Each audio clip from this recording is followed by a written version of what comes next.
The devil, as they say in a restoration, is in the detail.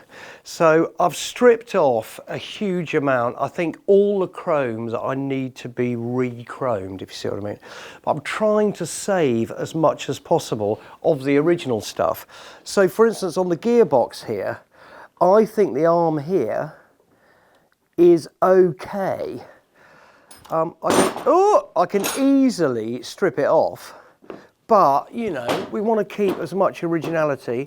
But then again, we want to make sure that the new chrome doesn't clash with the old chrome. But if you look at this, I think she's going to come up beautifully. There are roughly 30 parts that I need to sort out, ranging from the rusted, to the painted, to the plain knackered. We've got a myriad of tiny little parts. So what I'm going to do is I'm going to lay everything out and take photos of it. So if Nick does, by mistake, lose something, I know that it's left here.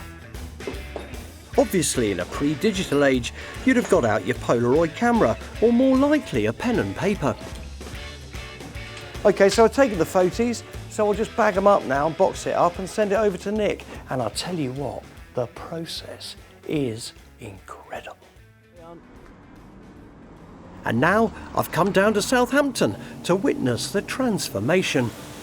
Chrome plating has always seemed to me like a magical but slightly scary process, and fittingly, this place looks like a cross between Dr. Frankenstein's laboratory and the hideout of an acid bath murderer. Now the oil tank's in there, just basically getting washed off, right? And then which one should we, let's try that one. All right, this one? Let's unwind that one. So that's a collection, oh lovely. Those are some nice parts. All right, John, okay, so where do we go now? We go with them we in rinse here. them off. Okay, great. In the water. All right, so that goes in the water for a rinse off. And then God, you see, that looks lovely. That was all just matte black paint. Blimey. It's a bit embarrassing that I didn't clean that off, isn't it, really? The first part of the chroming process is to give everything a bath in hydrochloric acid. Then, once it's been dunked, cleaned and re-dunked several times, John buffs it down and then gets ready for the first plating process. John, tell me what the ping pong balls are for. They're to basically retain the heat, keep your steam down. Keep the steam down. Yeah, retain the heat. And retain the heat in the bath. That's all they're for. Now, what's in here? Cyanide and copper, basically. One area. Oh, so we're just going to flash it with a bit of copper? Yeah, it's basically copper, yeah. Okay, right. So, in she goes for a bit of coppering. Just watch it, don't splash it. First process. Before it gets chromed up, every item needs a very thin base layer of copper. This acts as a primer for the next two coats. Oh, mate, look at that. Then it's washed several times to clean off the cyanide before it arrives at big bath number 2. Tell me about this bath. This is nickel. Oh, right. This is nickel. So it has to go through nickel first before it goes to chrome? Yeah. And how long do we keep her in there? For about half an hour-ish. All right. Well, we could get the other stuff going on, couldn't we? Yeah, get that ready as well, yeah.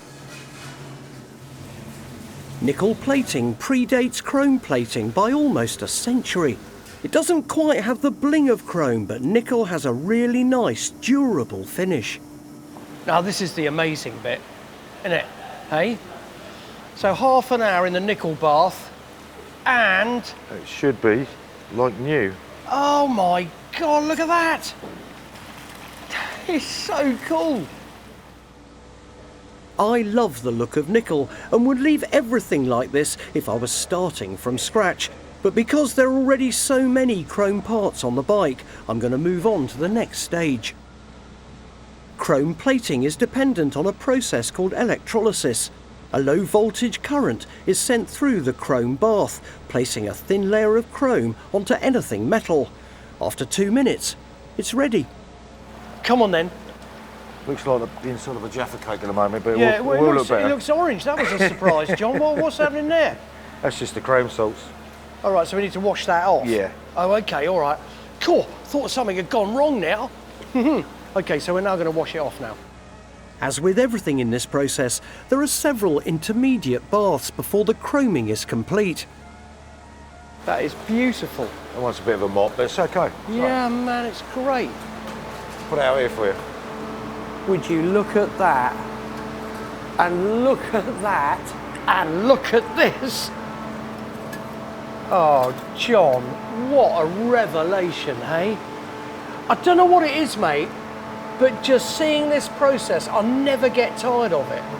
Isn't it just wonderful that craftsmen are around who can do this?